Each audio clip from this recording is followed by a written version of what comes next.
Hi everyone, I'm Airier, and today we're going to be looking at the Furry Crusades by Flashgitz because I saw Space King. I thought that was awesome. I want to see what some of the other things I've done that I've been putting off because I kept thinking, oh, that's awesome, I'll check that out, and then not doing it for over a year.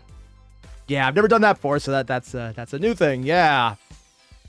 Just going to ignore everyone in the comments who's going to point out all the other ways I completely forgot to do things I said I would do. Yeah, we're not bringing that one up. More importantly, you guys know the deal. There's a link below to the original video. I have seen thumbnails, so I have an idea what I'm going to get to, is what I would say, except having seen Space King and gotten a small taste of the absolute level of insanity Flashgitz get to, I'm assuming whatever I'm thinking is going to be too PG by comparison. Yeah. Kind of looking forward to this, but I'm also kind of terrified. Let's see which one wins out. More importantly, link below video. Hit it up. Let's get started. Flashgitz.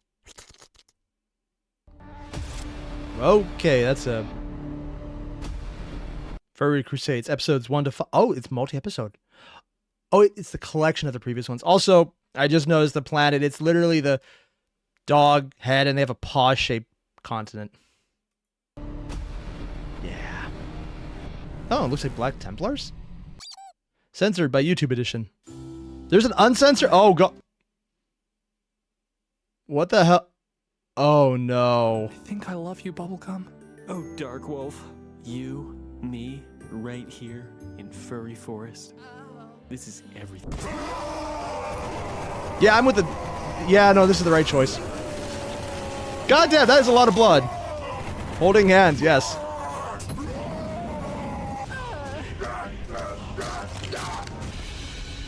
They fell right into our big gay trap. Why is he supposed to be Kakashi? I mean, it could be someone else, but why is it a Naruto fox? Also, shouldn't the fox be red to make that joke stick? I'm thinking about this too much. What? An alien facehugger, but rated G. Is it bad? I kind of like the censoring more.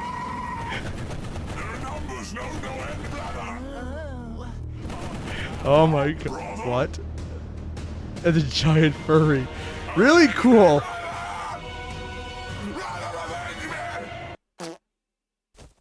Oh. What the yif? More hugging, yes.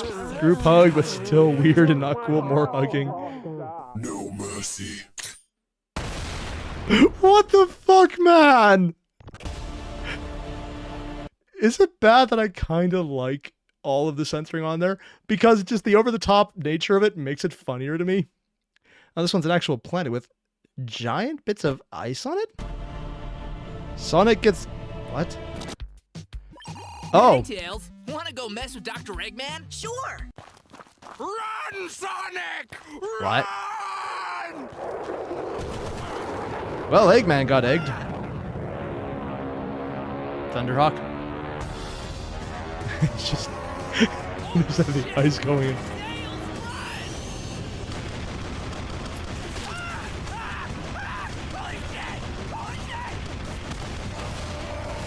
Hey, they're coming at an appropriate force. Sonic, the cows! Yeah. I'll go get help. Admittedly, this is just par for course for Space Marines. Oh, he actually survived. Wait for it. Oh no. They have jetpacks. Flying angry guys. Oh god. Ah, don't worry, they got nerfed. Tails! See, that's completely unrealistic. If they tried that now, it would definitely miss. Sonic, what's going on? He actually threw Amy at him. He lost all the coins. Mutant. What the? Oh no. Brother? Oh my god, it's the furries are coming back. Truly, it is the ultimate enemy of Space Marines. Furries with caulking gun. For all that caulking work they need to take care of to make sure a house is sealed correctly. Actually, that reminds me, I do need to actually do that because the air was getting in. I was not expecting this show to remind me that I need to do housework. Not the way I thought this would go. Quickly, Sonic! We gotta go! They're killing all the furries! We're the resistance! Considering you guys won I'm the not last a fight. Furry? Oh, please, honey. Yeah, he kind of is. If anything, most furries, it's actually more tame than most Sonic. Super Eye Patch Wolf's video, man. I shouldn't have looked up. What is he talking about? And then I did, and then I regret everything.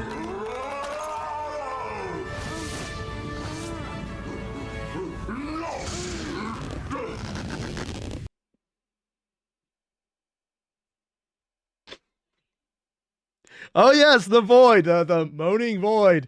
If you stare too long into it, it says it's being a bad girl. You brutes! The furry escaped, brother. It matters not. There's not enough distance or loop-de-loops in the galaxy to outrun the glory of our crusade. You'll never get us all! We fuck like rabbits! We will spade and we will neuter until there is nothing left. Some people get off on that. Apparently he was one of them. That makes it worse. Now do my ass. I'm assuming they did it to themselves on that one. The furry disease. They even put a date in there. Listen to me, Abomination. Your death will be quick. No, if you reveal shouldn't be. the source of your corruption. Admittedly, Slanesh. Slanesh would just sit back and go, huh, I don't have to do anything. And then be annoyed, probably, but... You're too late. Our spread has already begun. The planet will fall, just like every other before it. I understand. You were human once. But you were once called Don't you say that name! Don't you say it! Stephen. Oh, that is disturbing. You know, there was a lot of disturbing things I was expecting. That was not one of them. Oh my god. I'm Strong Fang now! First in my name! My power knows no bounds! I can even almost blow myself! Watch! Saturday Night Live did it first. Your powers are greatly diminished. Did you really think we wouldn't find your magical artifacts during sedition?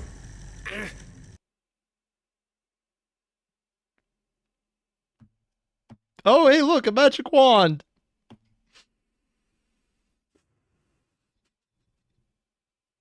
Why is that the part that gets me?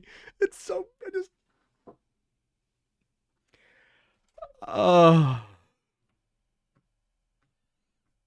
Yep. Yep, that, It's getting pretty close. Wait! Okay, yeah, they're going full on Astartes reference on this one. Good of them to do it. Actually, when did this come out? It's midway in, so it was a year ago. Taken for how often an animation comes out. It's a good chance this might have come in around the same time as Astartes, maybe right after. So they would have seen the entire thing where the psychic waves holding back the fist from the Astartes animation, and they're making a reference to it here. That'd be a pretty awesome choice if that was the design.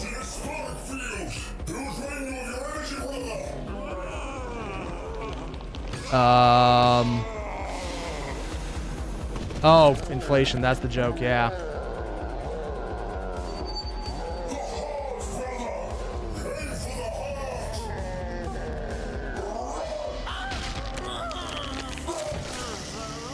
Yep.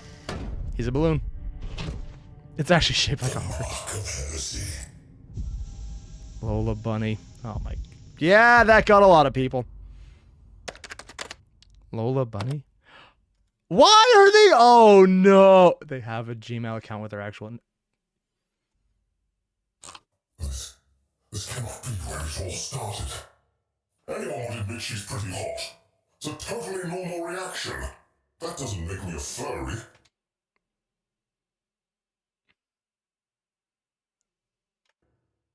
Gun, head.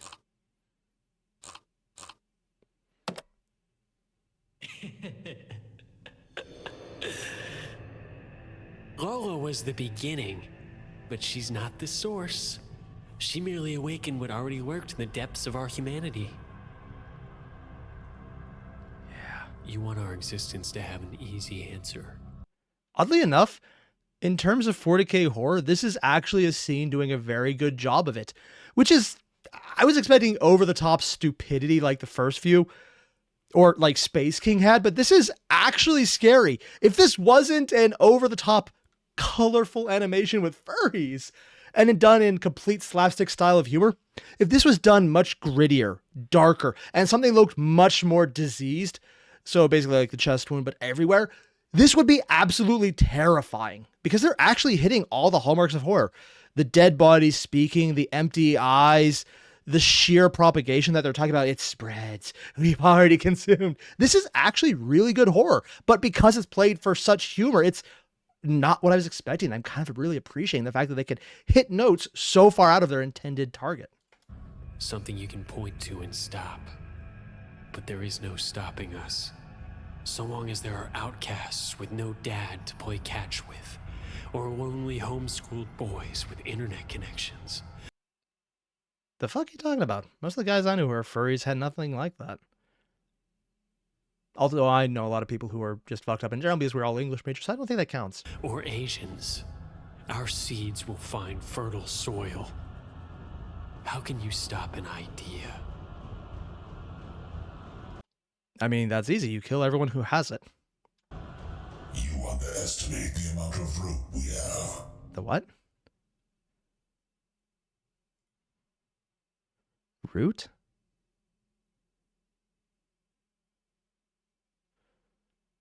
I have no idea what that's a reference to. Huh.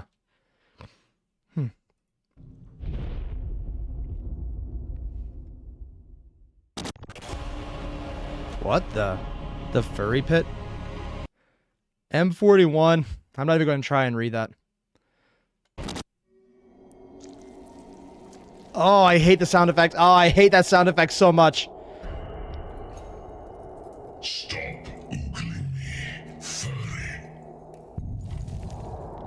Oh, You can still get out of this. furry Caesar. You can still repent. Bring me your champion. Are you sure? He does have a way of making people change their minds. I fear death. I don't think it's death. Let's get you out of that stuffy armor and find out. Admittedly, this is really good usage of Slaanesh, and 40K would even fit in.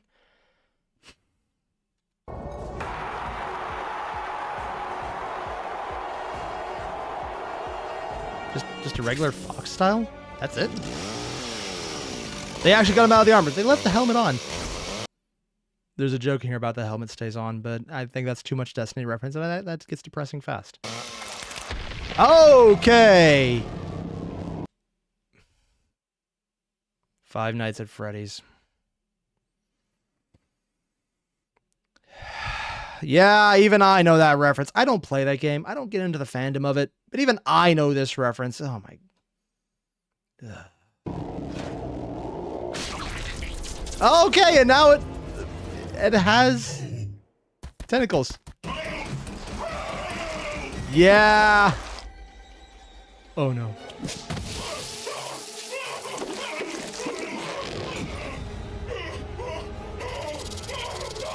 Oh god, what is coming out of its head?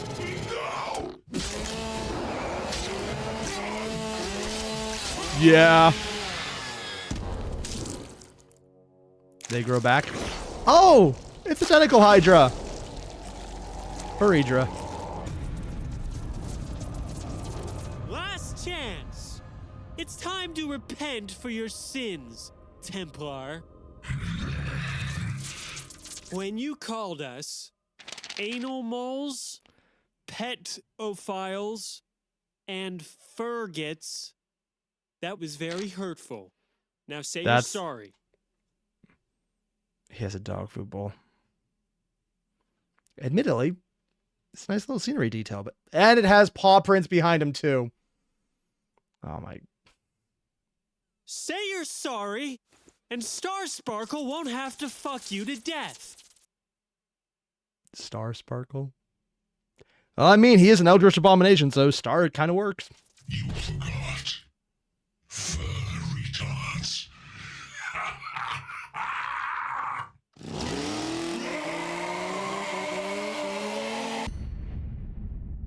Yep. Episode 5. Furry, First Contact.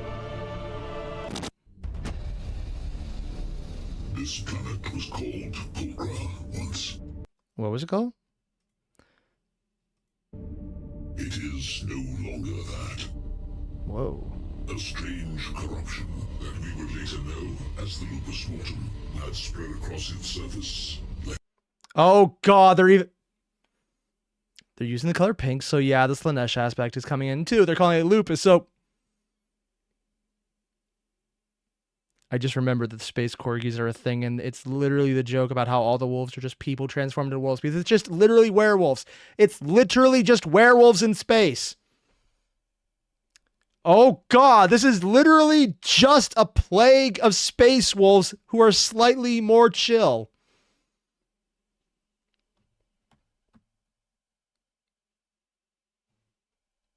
I kind of hate and love that in equal measure. Like a disease. Myself and 9 other battle brothers were tasked with investigating to see if the world could be saved. Nope. 5 of us were dropped into a thicket of dense lilac long grass to investigate areas of interest. The other 5 were taken to a safer landing zone, 40 miles south, to a clearing in the jungle. Dead. Lost contact immediately. Brother Bravecto was the first to be taken. The chitinous creature pounded upon him, piercing his armor with its mandibles and leaping away. Was that a giant freaking tick? That was a giant freaking tick. You know, I was kind of surprised 2 segments ago where they could do horror really well in such a ridiculous setting, and now they're doing horror really well again, but more of a survivalist aspect. Damn. We heard him die on our comms. But with our auspex jammed, we had no choice but to press on. Unironically, if this wasn't made for humor, if this wasn't just a bunch of furry jokes, and this style of narrative right now with the super gruff running into a super colorful pastel world and doing all this crazy stuff, if this was it without all the over-the-top furry aspect, this would be a really good anime or even a cartoon or just really awesome. I mean, I like the over-the-top humor aspect, but I wasn't expecting everything else would be better. Huh. Brother Vidbeck also fell in that matted forest. It was then that we came upon the most striking landmark of the planet. A singular mountain that pierced the sky, red and angry. I realize the joke they're going for. They're giving it so much narrative thrust that we're going to a giant phallus reference, aren't we? Beyond this rocky terrain laid our destination. Is it fleshy? Our brethren. I gave the order to ascend, thinking it prudent to avoid more of the jungle parasites and to gain a greater advantage of our surroundings. It was a head crab. Crabs. And that's fur. This is a giant furry. I don't even... It was only when we were halfway up that the seismic activity of the mountain became apparent. This surprised us, as the orbital scans had shown no active tectonic plates or magma chamber in this region.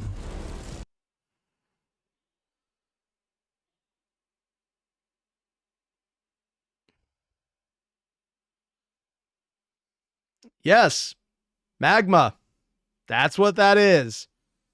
And nothing else. And that's why they're going with this style, because if they were playing this straighter, or, well, I guess less straight, this would be so over the top, not something you could show on YouTube. But because they're playing it as an actual serious aspect, we're doing this really dark. We're just talking about the jungle. A world is infected, trying to explore it. And there's monsters jumping out at us. Because they're playing it so dark and gritty, it gets over the fact that when you really stop thinking about what this is, you realize this is, absolutely stupid and ridiculous. The first pyroclastic flow took Bravo. He was granted the Empress peace. Ew. And peace it was. For what we saw once we reached the summit will stay with me forever. What was it? The rest of the body? We thought we had been observing the planet. The planet was observing us. Yep. We descended down the mountain with all the haste out. Oddly enough, this is actually something that's been done with the Slaneshi side of 40K before, where there is actually someone who was engaged in gluttony, and they just kept eating and eating and eating until they became the size of a planet. And as far as I know, they're in the warp and just maintain their ability to keep eating that way because they are now just a planet that they just can't move. They're just a giant obese ball floating, and people live on it. So yeah, as crazy as this is, this entire concept exists in 40K already. It's stupid. It really is. Until we came upon the landing zone, where we found our enemy locked in combat with, well, Parasites. creatures. The ground pulsated beneath them, threatening to swallow our ship. 4 battle brothers died to allow us to escape with the information I present before you. Brother Karsten, Brother Veloxa, Brother Bea, and Brother Ivermectin. Were those all various horse and animal related vaccine medications? Yeah, they're all medications, aren't they? I only recognize ivermectin because of the stupid stuff in 2020. Of course it is. They literally just gave the drugs to the giant animal. Their names will be entered into the litanies of remembrance. Was one of them named Tylenol? Understand, we must leave Pokra to die. No, brother. We must help him die. Reality has fled Pokra. Insanity bubbles at its core. Tides of madness spring forth, twisting and breaking the landscape into shapes that cause the human mind to babble and bray. Admittedly, if it wasn't a giant furry smiling at them, everything they're describing is moderately terrifying. A planet being consumed by a giant, all-consuming flesh monstrosity. That is terrifying. But because they're not playing it straight, let's say the pun was intended, because I would like to take credit for something that is definitely way beyond my ability to think of normally, it's just much more terrifying. Or, well, it would be, except this is absolutely ridiculous. Pokra has broken from reality. Yeah.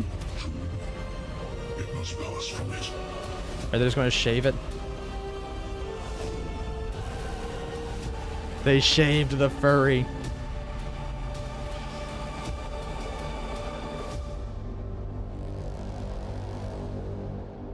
So I knew going into this, Flashgitz really knew how to do over-the-top stupid stuff because I saw Space King. And that is very much the case here. That first episode where it's just, oh, the fairy's just running in and giving a hug. It's stupid. It's over the top. It's ridiculous. It's a lot of shock humor because, oh my God, they went there on YouTube and they got away with it because it was heavily censored. And honestly, the censoring itself was funnier because of all the jokes about what's on the screen versus what you know it's covering. That I expected. The fact that they're playing into some very well executed horror tropes to establish a scene and carried through on very disturbing plot lines that if it wasn't about furries would be legitimately terrifying. That I was not expecting. I was expecting a lot. I wasn't expecting a mastery of a completely different format of entertainment. I was expecting humor. I was expecting shock value. I wasn't expecting that, but recontextualized from something entirely horrific. So yeah, honestly, I would love to see what these guys can do if they just decide to play something completely straight, right down the middle. And it wouldn't be nearly as funny. It probably wouldn't do as well because it's so far from their brand, but I would love to see what they could do if they just were legitimately trying to scare you. Because at least in the 40K setting, they could probably do a really good job with it because they understood how to craft something terrifying. The fact that they can do that while being absolutely ridiculous, but still maintained that gravitas while at the same time being terrifying. I'm actually more impressed with the writing chops to pull this entire narrative together in such a way that it is actually a narrative that had distinct story beats that were actually scary. Until you remember what the actual enemy is, and it's so stupid. I'm impressed and groaning at the same time, and I kind of love it. And also, hope my wife never sees this because this is so embarrassing. Oh my god. Basically, what I'm saying is, I need more Space King. Yeah, or if there's more episodes than these 5, let me know either way. You guys know the deal. Link below video. Hit it up. I'll see you in the next one. Adios.